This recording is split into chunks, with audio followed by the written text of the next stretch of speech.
quiz pour voir un peu votre niveau de wokisme. Donc ok, je vais dire des choses. Si ça vous semble bien, vous dites ouais, c'est ok. Et si ça vous semble bof, vous faites cancel, d'accord? Ok, c'est parti. Du maquillage testé sur les animaux. Ok. Du maquillage testé sur ton oncle homophobe. Ouais. C'est ok. En fait, c'est un quiz de Noël. Alors attendez. Les papiers cadeaux. Cancel. Ok. Emballer tes cadeaux dans un papier qui sert à rien. Ouais. C'est ok. C'est ok. C'est ok. D'accord. Emballer un PQ dans un vieux valeur actuel. Ok. Ok. Bon, ça va. Vous m'avez l'air assez woke, quoi. Ouais, non, pour Noël, je pense qu'il faut offrir des... Est-ce que vous pensez que les cadeaux expérience, c'est un bon cadeau de Noël, hein? Genre, si c'est écolo, tout ça. Ouais, ok. Bah ouais, moi, c'est un peu ce qui m'est arrivé. On m'avait offert un cadeau expérience à un moment. C'était il y a 2 ans, je m'y attendais pas du tout. On m'a offert un stage de survivalisme. Vous voyez le délire? Je vous jure. Le truc, ça avait un nom super smart, ça s'appelait stage de survie, pis tes couteaux. Du coup, je les ai appelés, genre par rapport à la liste du matériel, quoi. Et ils m'ont dit que je pouvais venir sur mon couteau. J'ai fait ok, j'arrive. J'étais genre, vous êtes sûrs les gars, hein, je vais pas me retrouver toute seule avec une bande de mecs qui chantent la Marseillaise, qui ont des prénoms qui s'appellent en Anne et tout. Ils m'ont dit non, t'inquiète, viens. Je suis arrivée, le guide s'appelait Kylian. Il y avait genre lui, 2 potes à lui qui avaient pas payé le stage de survie, et moi qui régalais tout le monde, quoi. Au bout de, je sais pas, 1 minute, ta cliente, il a sa première folie du stage, et, il dessine le plan de la forêt sur le sol, comme ça, pour faire genre on est en survie. Là, il me pointe avec le truc, il fait personne pourra me contredire ici, mais les femmes n'ont pas le sens de l'orientation. J'étais en mode wow, j'avais déjà entendu ça dans une vidéo de Thibaut InShape, mais maintenant je l'entends en vrai. Wouh, c'est ça la nature, c'est ça qu'on appelle extramuros, j'adore. Après, j'ai pas pu le contredire parce que j'ai pas le sens de l'orientation, voilà. En fait, moi, pour tout vous dire, c'est un peu le drame de ma vie. Je suis le genre de féministe qui sait pas faire les trucs qu'on dit un peu masculins, quoi. Genre, je conduis hyper mal. Les seules personnes qui acceptent de monter en voiture avec moi, c'est mes copines féministes. Parce qu'elles préfèrent mourir que d'admettre qu'une femme ne sait pas conduire.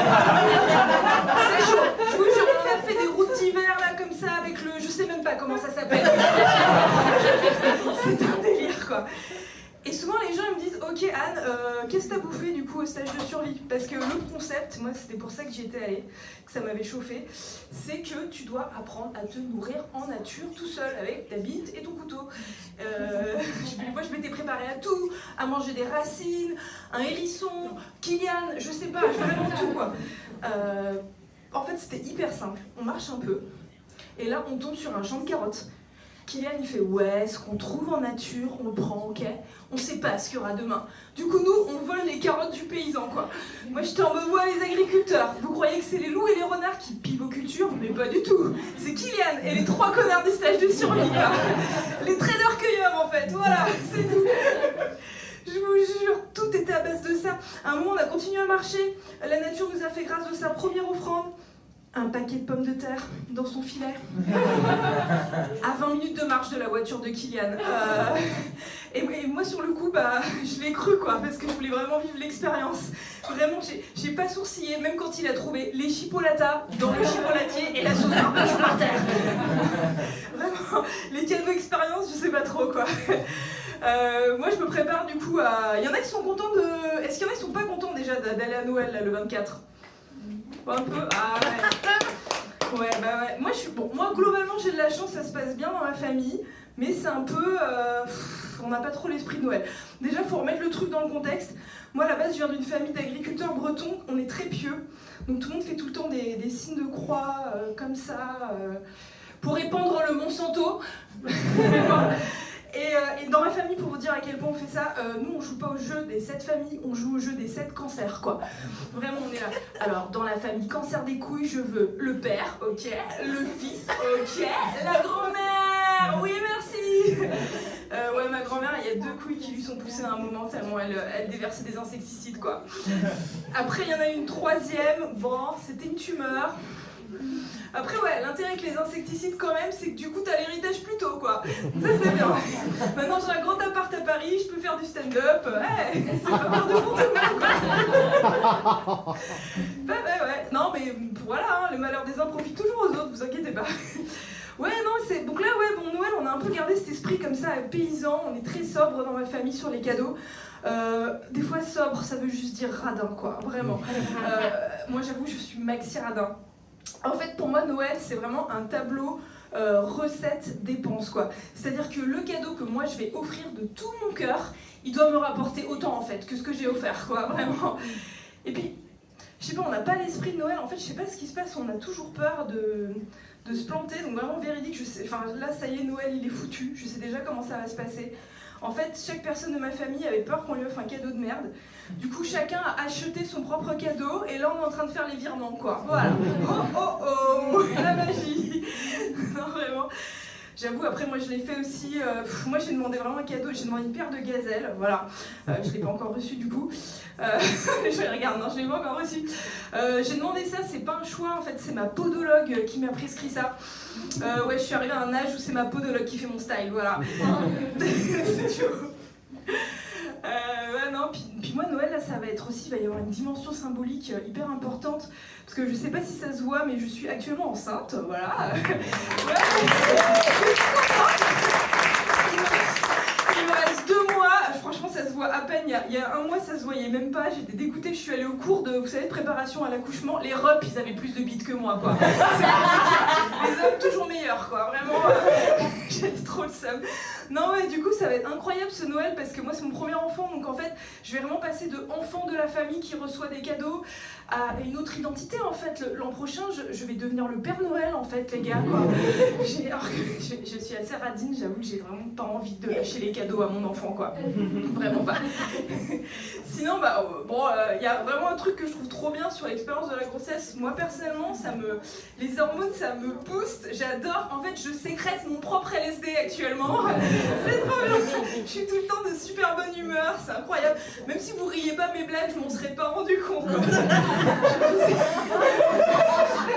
pas depuis tout à l'heure. J'entends les rires, mais peut-être c'est pas vrai, je sais pas. En fait, donc vraiment, cette partie-là, incroyable.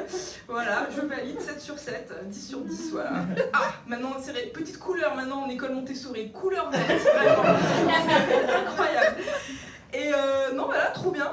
En plus, moi, ce que j'ai fait vous savez, j'ai fait ça en France, j'ai fait une PMA solo, vous voyez un peu le délire, quoi. En fait, c'est un truc de ouf. J'ai bénéficié de la loi bioéthique, là, qui a été votée il y a 3 ans. Je suis une des premières à avoir fait un peu tout le circuit. En fait, je suis le pangolin de la PMA pour tous.